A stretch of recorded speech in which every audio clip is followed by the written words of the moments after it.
그때 대학 때 희곡을 제대로 한번 읽어보면서 굉장히 좀 어떤 뭐라 그래야 될까 매료가 되었다라고 해나 뭐 시나 소설을 읽는 방식하고는 전혀 다르게 읽는 그 방식이 너무나 매료가 되어서 그때부터 희곡을 좀 전공을 했으면 좋겠다라고 생각을 하고 있다가 이런저런 진로 탐색 끝에 이제 연극학과로 이제 진학을 하게 되었어요. 다행히 제가 학부를 나왔던 대학에 연극학과가 있어가지고 대학원을 연극학으로 네, 하신 대학원을 거예요? 네, 그 학부 때도 뭐 연극과 수업을 이래저래 듣다가 이제 연극학부로 석박사 대학원을 진학을 하게 되었죠. 네.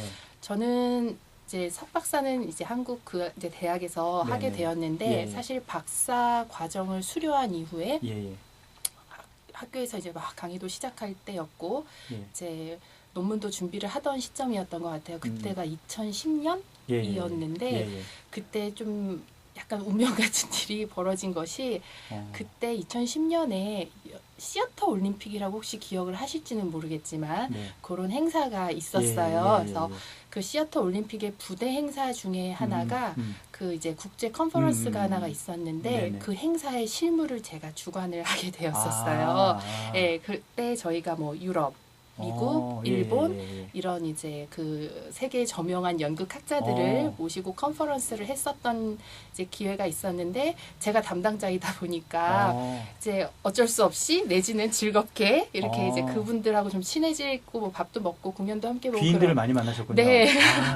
그게 제 운명을 조금 바꾸게 된 계기였던 것 같아요. 그래서 그때 그분들하고 이렇게 같이 교제를 하면서 그 중에 한 분이 벨기에 대학에 그 브뤼셀 자유대학이라는 곳에 굉장히 유명하신 연극학자 분이신데 앙드레 엘보 선생님이라고 계셨어요. 네, 제가 진학했던 그 프로그램 이름이 에라스무스 문두스라는 이제 프로그램인데 사실 제가 이 프로그램이 너무나 좋아서 후배들이나 제자들한테 좀 소개를 많이 해주고 싶었는데 안타깝게도 그 제가 졸업을 할 때즈음이었나 그때 그게 유럽 연합에서 지원을 해주는 프로그램이에요. 그러니까 핵심은 에라스무스 문두스는 유럽 연합 내 유럽권 내지는 비유럽권의 학생들의 고등교육을 지원해주거나 육성해주는 프로그램이에요. 에라스무스는 그 철학자 이름 네, 맞아요. 그 철학자의 이름을 본따서. 그래요? 그래서 학부, 석사, 박사 과정의 학생들을 이렇게 지원해주는 거죠. 그래서 유럽권 내 학생들이 보통 이렇게 자기 국가에서만 공부를 하는 게 아니라 여기저기 막 돌아다니면서 공부를 하거든요.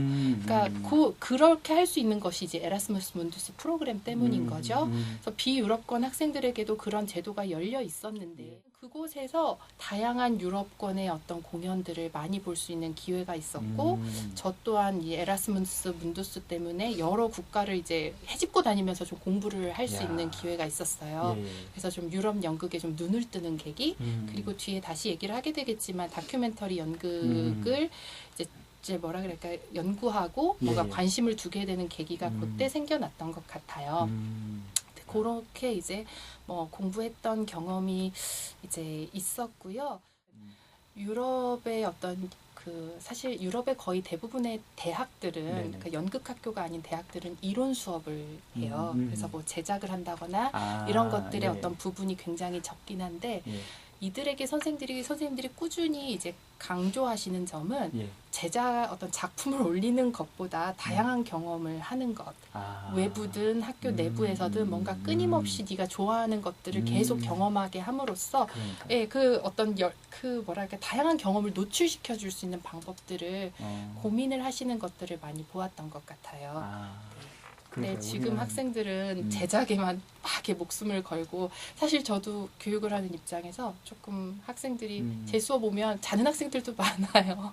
제작 수업에 막 열의를 불태우고 이론 수업은 또 약간 등한시하고 쉬어가는 시간이고 잠을 자요? 깨우죠. 늘 드는 고민이고 저도 비슷한 고민을 하면서 늘 글을 써요. 그래서 좀 구력이 있는 단체에게는 조금 더 냉정한 글을 쓰고자 하고 근데 저는 좀 최근에 글을 쓴 이제 그 최근에는 좀 알려지지 않거나 막 작업을 시작하는 사람들에게 이제 좀 힘을 보태주기 위해서 그런 단체들을 좀 선별해서 글을 쓰고자 좀 노력을 하는 편이었던 것 같아요. 근데 글쎄요, 공연의 어떤 미학적인 것, 완성도 당연히 중요하죠. 일반 네네. 관객들이. 근데 그것이 공연을 잘 만든다는 것의 유일한 조건은 아닐 거라는 생각이 들어요. 공연이 뭐 좋다, 잘 만들었다라는 것은 다른 의미로, 다른 감각으로도 느껴질 수 있지, 무대 위에 어떤 미장센만 놓고 우리가 이야기할 수는 없는 것 같거든요. 일단 다큐멘터리 연극은 쉽게 말해서 다큐멘트를 가지고 만드는 연극이라고 생각하시면 됩니다. 쉽네요. 네, 다큐멘트를 그러네요. 가지고 만드는 그러네요. 연극이 다큐멘터리다. 그러니까. 네. 그래서.